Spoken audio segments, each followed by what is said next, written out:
요한복음에서 30절 말씀인데 설교 제목을 세례 요한은 달랐다라고 한번 정해봤습니다. 오늘 말씀을 통해서 은혜 받고 또 세례 요한의 삶을 살아가는 저와 여러분 되기를 축복합니다.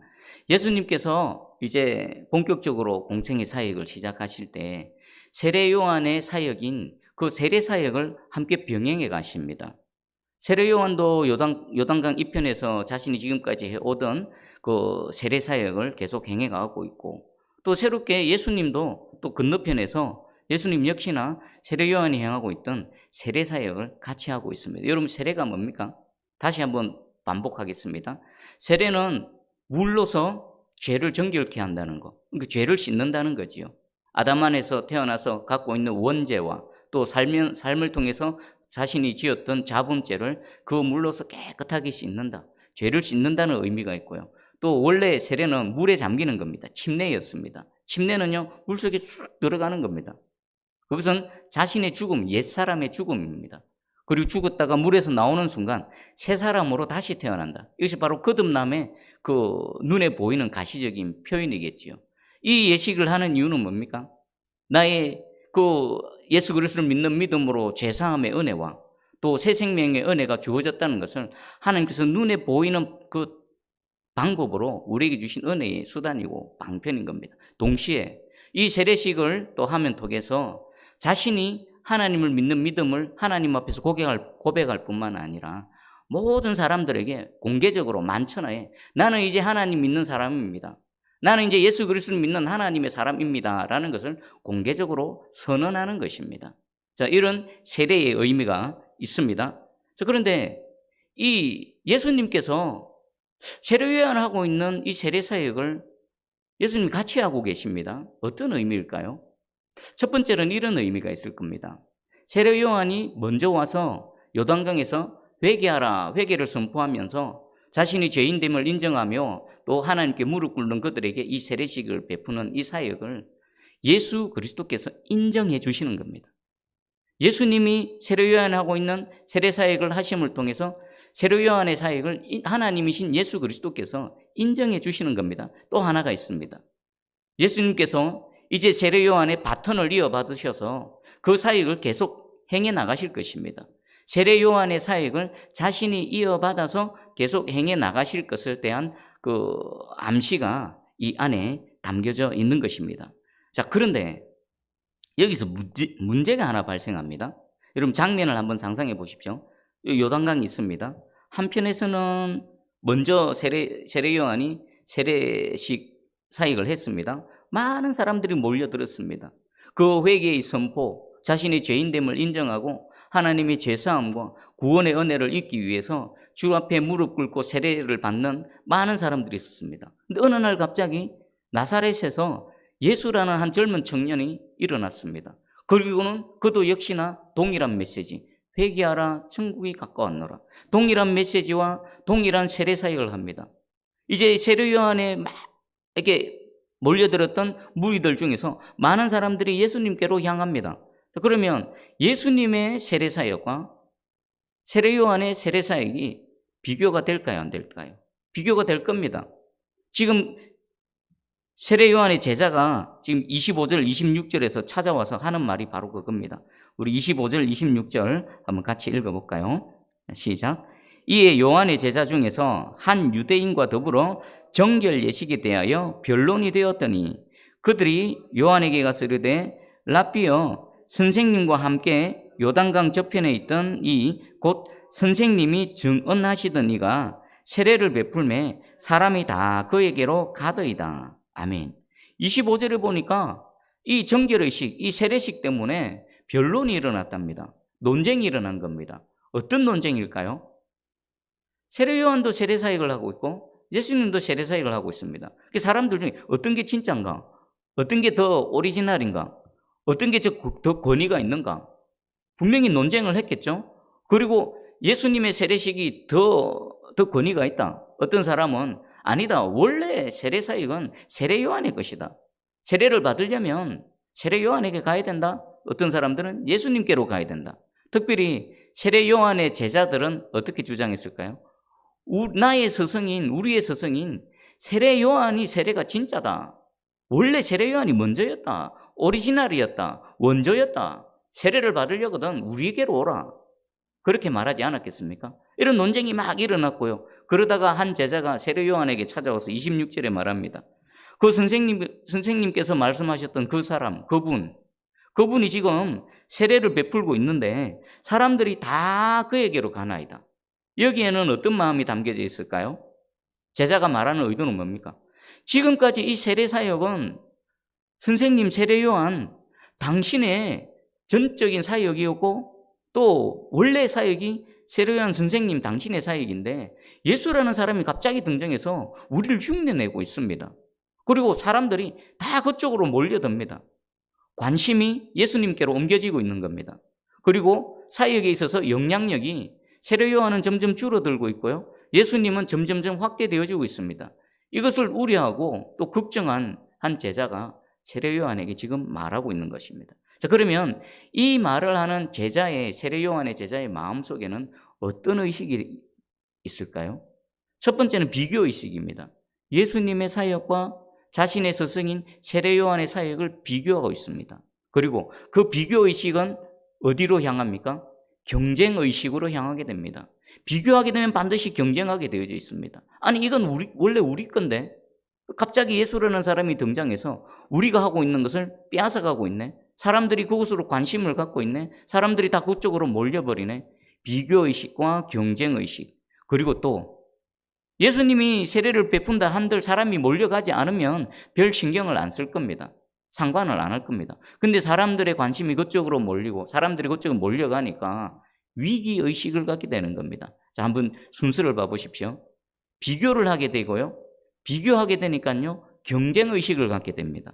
경쟁을 하다 보니까 이기면 상관이 없는데 지금 계속 줄어들고 지금 지고 있습니다. 그래서 위기의식을 갖게 되어진 겁니다. 그러면 이 비교, 경쟁, 위기의식 그 밑은 깊은 내면에는 마음속에는 뭐가 또아리 털고 있을까요?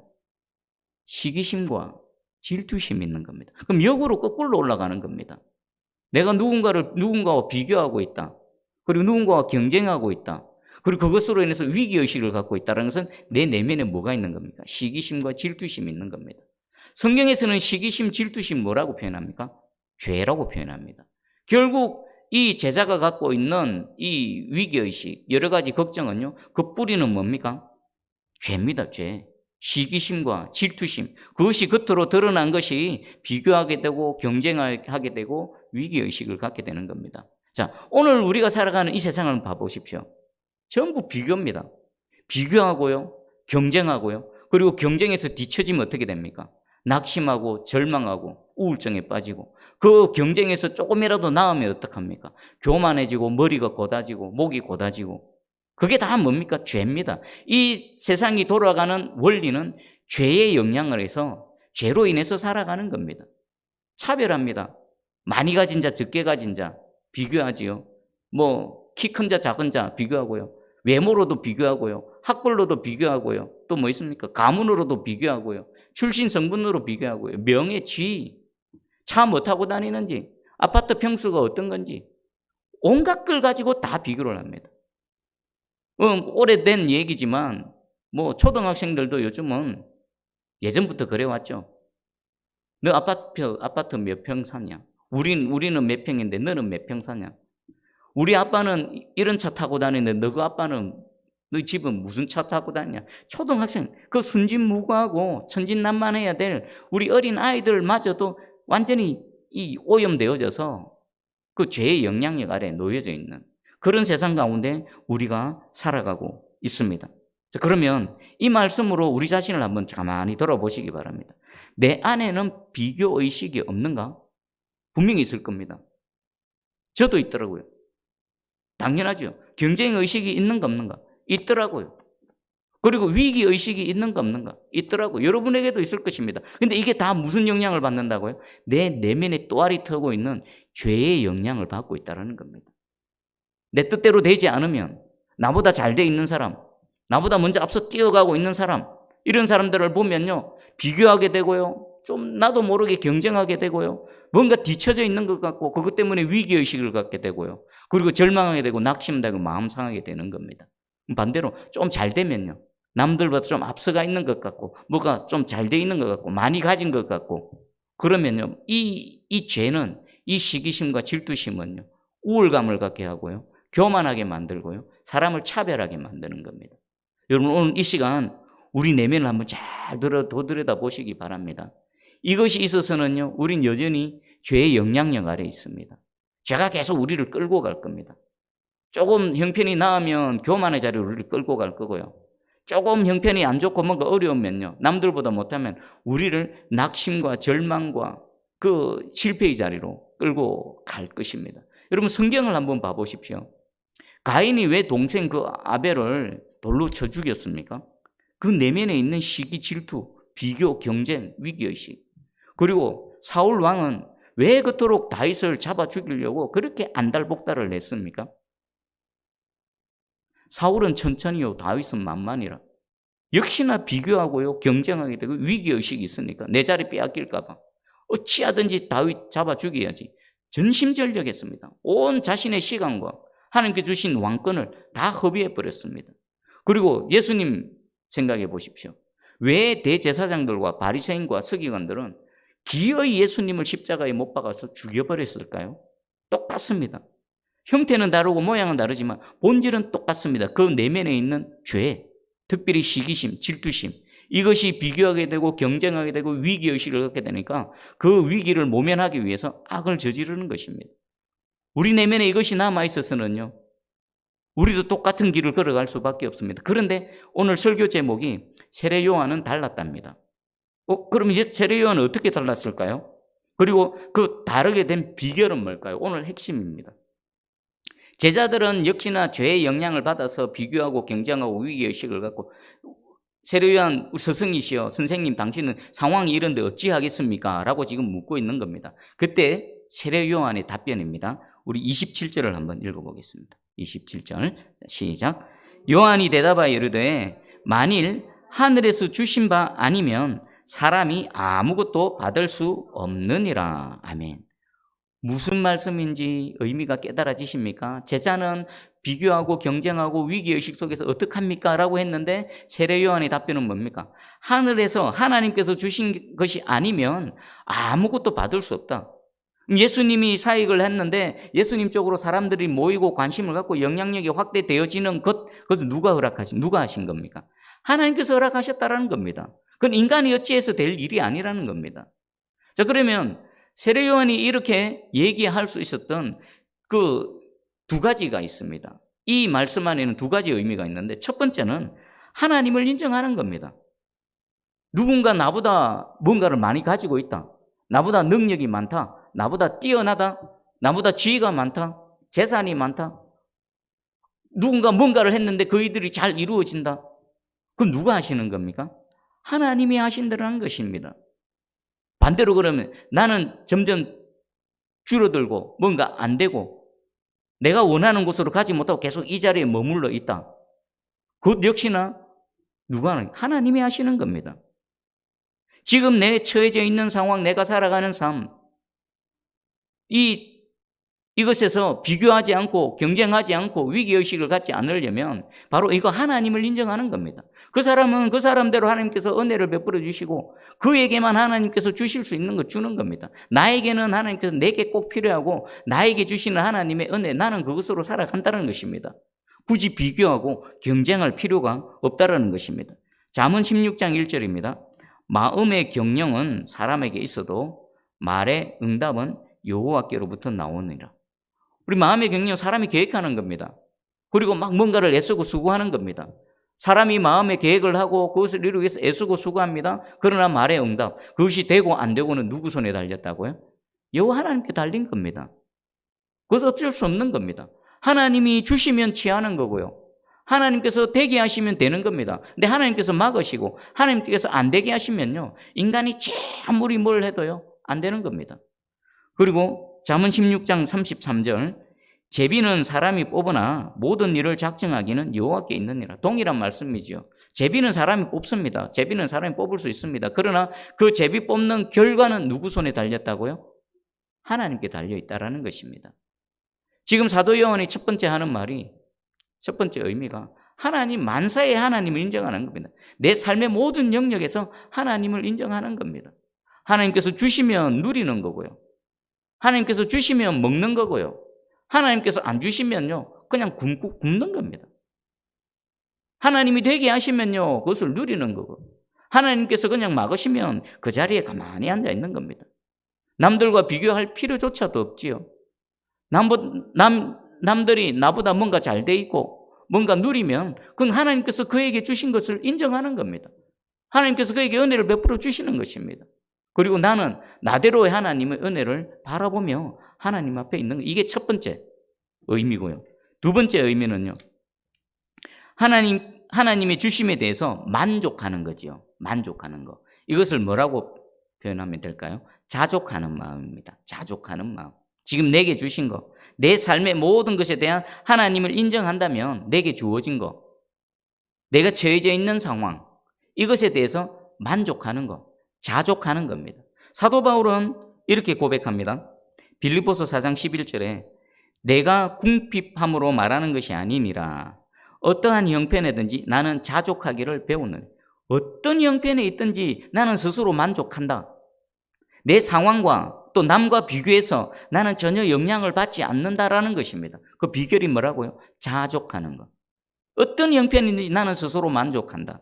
그리고 구체적으로 예를 듭니다. 빌립보서 4장 12절에 나는 비천에 처할 줄도 알고 풍부에 처할 줄도 알아. 모든 일 곧 배부름과 배고픔과 풍부와 궁핍에도 처할 줄 아는 일체의 비결을 배웠노라. 자족하는 마음이 어떻게 생겼다라고요? 풍부에도 내가 처해봤고 궁핍에도 처해봤고 배도 고파봤고 배도 불러봤고 하지만 그 내 상황이 나를 어찌하지 않는다는, 나는 그 마음의 중심을 흔들리지 않는다는 것입니다. 그래서 사도 바울은요, 남과 비교 자체를 안 했겠죠. 남과 경쟁 자체를 안 했겠죠. 사역에 있어서 위기의식을 갖지 않았을 것입니다. 그냥 자신이 주어진 처지에서 그 상황 가운데 하나님께서 은혜를 베풀어 주시고 풍성하게 하시면 풍성하게 하신 그대로에서 은혜를 누리면서 사역을 감당했을 것이고요. 때로는 궁핍하고 배도 고프고 잠도 못 자고 매도 맞고 이런 열악한 환경 속에 처해지면요, 그 상황 속에서 또 흔들리지 않고 자신의 사역을 감당했다라는 것입니다. 자족하는 마음. 여러분의 삶에 대해서 나는 어떻게 지금 내 마음은 어떤가 한번 들여다보시기 바랍니다. 지금 제가 여기 있는 거, 새순교회에서 사역하는 거 하나님께서 하신 겁니다. 여러분이 새순교회 성도가 되어졌고 여러분이 지금 이 지역에서 삶의 터전을 닦고 살아가는 거 하나님께서 하신 것입니다. 그것에 대해서, 그 모든 일들에 대해서 여러분은 어떻게 생각하고 계십니까? 자족하고 있습니까? 아니면 뭔가 불만스럽습니까? 여러분 분명히 자족하는 마음이 없으면요, 불만을 갖게 되고요, 불평을 하게 되고요, 남과 비교하게 되고요, 그리고 그것 때문에 경쟁하게 되고요, 위기의식에 빠지게 되고요, 그 위기의식은요, 우리를 잘못된 길로 인도할 겁니다. 여러분 오늘 이 세례 요한이 우리에게 말하고 있습니다. 하나님께서 주시지 않으시면 누구도 받을 수 없다. 남과 비교할 필요가 없다. 경쟁할 필요가 없다. 내 상황을 바라보고 낙심하고 절망하고 위기의식을 가질 필요가 없다라고 지금 말하고 있습니다. 그런 은혜가 저와 여러분들에게 부어지기를 주의 이름으로 축복합니다. 자, 우리 27절 한번 이 말씀을 딱 생각하면서 다시 한번 읽어보겠습니다. 시작. 요한이 대답하여 이르되 만일 하늘에서 주신 바 아니면 사람이 아무것도 받을 수 없느니라. 아멘. 이 말씀 꼭 붙드시고요, 하나님을 매사에 인정하시며 자족하는 마음으로 승리하시기를 축복합니다. 아멘. 그리고 이 마음이 왜 중요하냐? 이것은요, 우리가 하나님 앞에서 하나님의 사역을 감당하는, 그리고 또 그리스도인으로서 우리가 삶을 살아가는 데 있어서 아주 중요한 원리가 되어진다는 것입니다. 그래서 30절에 고백이 나오지요. 그는 흥하여야 하겠고 나는 쇠하여야 하리라 하니라. 직역하면 이렇습니다. 저분은 반드시 강하게 되어야 한다. 나는 비록 쇠하여진다는 것은 뭔가 감소하고 줄어들고 영향력이 계속 줄어드는 것입니다. 지금 제자들, 요한의 제자가 걱정하는 거, 예수님은 계속 긍해지고 있고 자신의 영역은 계속 감소하고 있는, 이걸 걱정하고 있는데 오히려 세례 요한은 그는 흥하여야 하겠고 그는 더 풍부성해지고 더 커지고 더 확대되어져야 되고 반드시 그래 돼야 되고 오히려 나는 더 작아지고 찌그러들고 감소해야 된다라고 말하고 있습니다. 어떻게 이런 고백이 가능할까요? 바로 하나님을 인정하는 것 그리고 또 자족하는 마음이 있었기 때문에 이것이 가능한 것이라는 것입니다. 이것은요 우리 그리스도인으로서의 삶의 원리임과 동시에 하나님의 사역을 감당하는 사역의 대원칙이 되어지는 겁니다. 여러분 사람들은 보통 어떻습니까? 자기가 흥하기를 원합니다. 심지어는요 타인의 희생을 강요하면서까지 자신이 흥하기를 위해서 그렇게 전심전력하고 그렇게 하루하루를 살아갑니다. 그러나 하나님 오늘 말씀하십니다. 그리스도인이라면 하나님의 백성이라면 그런 세상의 방법으로 살아가서는 안 된다. 오히려 하나님의 말씀의 방법, 오늘 세례 요한이 고백한 이 고백의 방법으로 하나님을 섬기되 그렇게 섬겨야 되고 또 그리스도인에서 삶을 살아갈 때에 이런 삶의 방식으로 살아가야 된다라고 말하고 있습니다. 여러분의 이 작아짐을 통해서 오히려 예수 그리스도가 하나님의 나라가 흥하기를 주의 이름으로 축복합니다. 그리고 이것이 삶의 영역에도 동일하게 적용되어져야만 됩니다. 세례 요한은 오히려 이것을 기뻐합니다. 29절에 보니까 신부를 취하는 자는 신랑이나 서서 신랑의 음성을 듣는 친구가 크게 기뻐하나니 나는 이러한 기쁨으로 충만하였더라. 신랑은 예수 그리스도십니다. 여기서 서서 신랑의 음성을 듣는 친구는 누굽니까? 바로 세례 요한 자신입니다. 혼인잔치에 있어서 누가 주인공입니까? 신랑이 주인공입니다. 스스로 들러리 자리를 가는 겁니다. 사람들은 다 주인공이 되려고 합니다. 유행가 제목 중에도 오늘 밤 주인공은 나야 나라고 하지 않습니까? 그러나 성경은 아닙니다. 오늘 밤 주인공은 내가 아니라 당신입니다. 오늘 밤 주인공은 나가 아니라 예수 그리스도 하나님이십니다. 오늘 밤 주인공은 내가 아니라 바로 옆에 있는 당신입니다. 이게 그리스도인의 삶의 모습이라는 것입니다. 여러분, 이 밤의 주인공이 오직 예수 그리스도가 되기를 축복합니다. 이 밤의 주인공이 내가 아니라 옆에 있는 여러분들, 내 옆에 있는 우리 지체들이 되기를 주의 이름으로 축복합니다. 이게 그리스도인의 삶의 원리라는 것입니다. 그리고 오히려 세례 요한은 이것을 기뻐하는 겁니다. 무엇 때문에 기뻐합니까? 자신이 신랑이 되고 주인공이 돼서 기뻐하는 것이 아니라 비록 들러리라 할지라도 이 혼인잔치에 참석하는 것, 이 혼인잔치에 끼워주는 것, 이것만으로도 감사하며 내 기쁨이 충만하다고 말하고 있습니다. 내가 예수 그리스도를 믿고 구원받고 뭔가 남들 앞에 내세우고 이럴 게 없다 하더라도 하나님이 나 같은 죄인을 불러주시고 택해주시고 구원해주신 그 은혜만으로 감사하는 겁니다. 내가 주인공이 될 필요가 없는 겁니다. 그저 이 하나님의 사역에 동참하는 것, 내가 그리스도 안에 이 바운더리 안에 나를 불러주신 것, 이것만으로도 내 기쁨이 충만하다라고 세례 요한은 고백하고 있습니다. 이 고백이 저와 여러분의 고백이 되기를 주의 이름으로 축복합니다. 여러분, 예수님과 동행했던 제자들을 한번 생각해 보십시오. 그들은 3년 반 동안 예수님과 함께 했습니다. 그리고 예수님으로부터 직접 가르침을 받았습니다.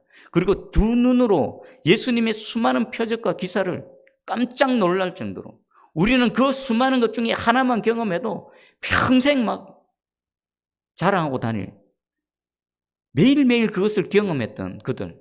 그런데 정작 예수님과 함께하는 동안에 그 제자들 사이에는 늘 무슨 논쟁이 있었습니까? 누가 더 크냐? 누가 더 높으냐? 누가 예수님 옆에 더 가까우냐? 나중에 예수님이 왕이 되시면 누가 더 높은 자리를 차지할 것이냐? 항상 비교하고 항상 경쟁하고 거기서 뒤처지면요 위기의식을 가졌던 사람들입니다. 결국 그들은 뭡니까? 마음속에 시기, 질투, 죄의 영향력 아래 있었다는 것입니다. 예수님과 동행하면서도 예수님 옆에 있으면서도 어쩌면 우리 모습일 수도 있는 것입니다. 제자들이 실질적으로 제자로서의 사역을 감당할 수 있었던 건 언제부터입니까? 예수님의 십자가 사역을 경험하고 죽음에서 다시 살아나신 예수 그리스도를 목도하고 하늘로부터 성령의 기름 부음을 받고 난 이후에 그들은 비로소 제자로서의 사역을 감당할 수 있었던 겁니다. 결국 이것은요, 세례 요한의 자리로 가야 저와 여러분도 비로소 제자의 삶, 그리스도의 삶을 살아갈 수 있다라는 것입니다. 이것은 십자가와 똑같습니다. 지금 세례 요한이 고백한 그는 흥하여야 하겠고 나는 쇠하여야 하리라. 이것은요, 바로 십자가의 삶입니다. 십자가. 수직적으로는요, 내가 주인공이 아니라 하나님, 우리 예수 그리스도가 주인공이 되셔야 됩니다. 십자가. 세로막대입니다. 가로막대는 어떻습니까? 내가 주인공, 내가 흥하는 것이 아니라 나로 인해서 옆에 있는 지체들이, 옆에 있는 이웃들이 하나님의 은혜를 입고 그들이 흥해지는 것. 그래서 예수 그리스도는 우리에게 말씀하셨죠. 하늘의 미랄이 땅에 떨어지면 어떻게 됩니까? 그 떨어진 미랄을 통해 싹이 나고 열매가 맺어져서 풍성한 은혜로 나타난다는 것입니다. 이것은요, 십자가의 삶을 말하는 겁니다. 여러분, 이 말씀을 가슴에 잘 새기시기 바랍니다. 저도 참 부족하고 모질합니다. 여러분도 마찬가지일 겁니다. 하지만 하나님께서는 기준을 딱 제시해 주십니다. 그 기준에다가 우리의 믿음의 고리를 딱 걸고요. 비록 더딜지라도, 비록 힘들지라도, 비록 실패할지라도 다시 일어나서 그 믿음의 말씀의 기준을 향해서 한 걸음 한 걸음 나아가는 저와 여러분 되기를 축복합니다. 그래서 세례 요한이 걸어갔던 이 길을 우리도 걸어가고요. 이 길은 바로 예수님이 걸어가셨던 길이고요. 십자가의 길이고요. 또 우리가 반드시 가야 될 바로 그 길입니다. 그것을 통해서 하나님의 영광, 하나님의 나라가 확장되어지고 또 우리 때문에 누군가가 이 구원의 은혜를 입고 누군가가 나 때문에 내가 유익해지는 것이 아니라 누군가 다른 사람이 나를 통해서 유익해지고 하나님을 향해서는 진정한 충성과 섬김이 되어지고요. 이웃 지체들을 향해서는 진정한 희생과 섬김이 되어지는, 헌신이 되어지는 그런 저와 여러분 되기를 주의 이름으로 축복합니다.